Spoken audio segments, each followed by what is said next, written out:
Sunday, the 25th of June, 2023. Rua Nova Mundo, a journey through Botafogo and Laranjeiras. Copacabana, Rio de Janeiro, 26 degrees, hottish, sunny, and with a bright sky. It is Sunday, and it is a beautiful day, but I am still a little down with a lingering cold. The plan is to get up early, work out in the park, have coffee at the Portuguese baker's, and then maybe walk to Urca. Urca is my church, my safe haven, where I like to go when I want to think about myself and life. It is still one of the few places in Rio with a little village bucolic feeling, like Santa Teresa. Both have this rural, small-town feel about them. Other neighborhoods in Rio have a similar vibe. However, usually they are hidden from the ordinary public, only being discovered if you either live or know the region well or walk to find out what exactly is there and to be found. At the back of Botafogo, there is a side street that goes up into the hills called Rua Nova Mundo. It is a back street at the end of Rua Marques de Olinda. The street's entrance is almost hidden. You would only notice its existence if you were looking for it. The street goes up into the hills that face the bay and Botafogo beach.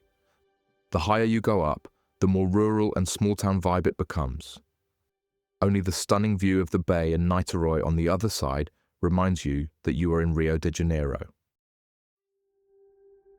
From Rua Marques de Olinda in Botafogo, Rua Nova Mundo eventually connects you to either the boutique favela Dona Marta at the top, the highest point of the favela, which became famous because of Michael Jackson and the Dutch urban graffiti artists, painters Haas and Han. Or to the back of one of Rio's most historically traditional neighborhoods, Laranjeiras.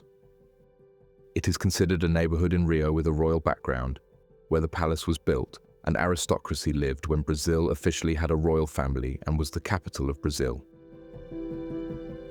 Going through Nova Mundo, you have an avalanche of contrasts.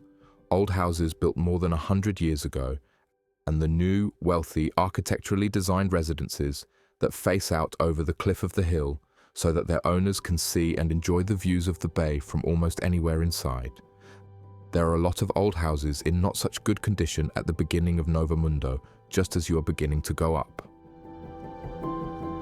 For me, it shows a certain amount of carioca decadency that is apparent in all of Rio, where there are some quite beautiful properties. But due to the long-lasting decline of Rio as a significant economic player since losing being capital to Brasilia, the carioca does not have the financial or economic power or status as before. At the hill's peak, approximately 50% along Nova Mundo between Botafogo and Laranjeiras, you come to a fork where you either go to Dona Marta or continue until Laranjeiras. Continuing to Laranjeiras, you go up even more to the highest point of the hill, with enormous police barracks. It is probably a strategic point where, from there, they can deal with any situation in the region quickly and easily. I'm assuming this because I would never imagine a police barracks in such a place. If you do not see it for yourself, you would not believe it, something quite singular.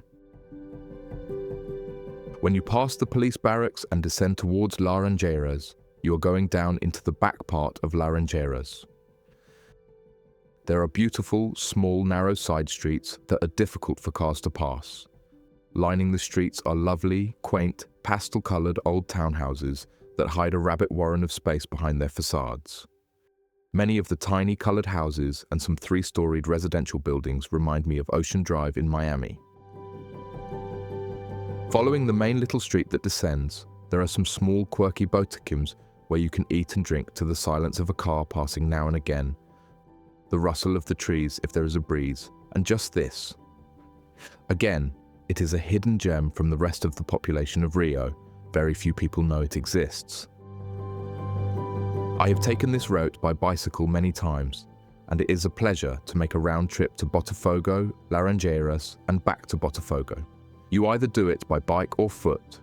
In any way or form, it is good, and it shows that Rio has much more to offer besides the obvious of the beaches, Copacabana, Ipanema, etc. So, after working out and having a coffee, I went to Urca alone. It is sometimes essential to make an appointment and have quality time with us, and I love meeting with myself in Urca. There is a new popular bar hitanda restaurant inside at the start of Urca where you can buy drinks and snacks, cross the street, sit on the wall and eat and drink on the mureta facing the bay.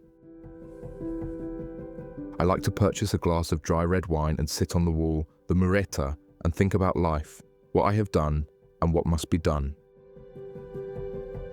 Tomorrow, Monday the 26th, I will have to present myself and my respective documentation at the federal police station to receive a new copy of my Brazilian ID.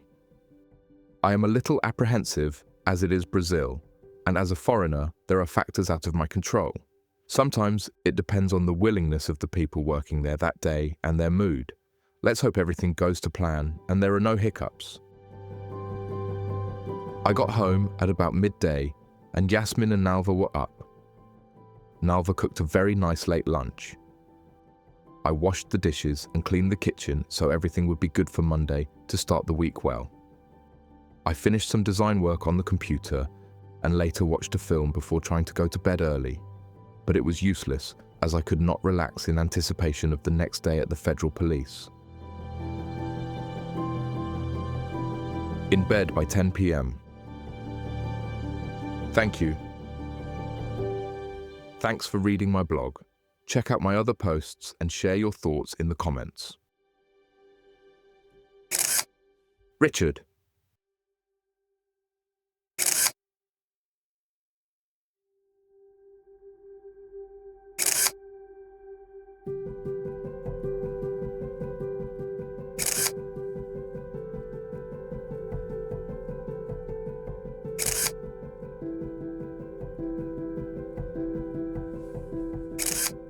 Photos by Richard George Photography.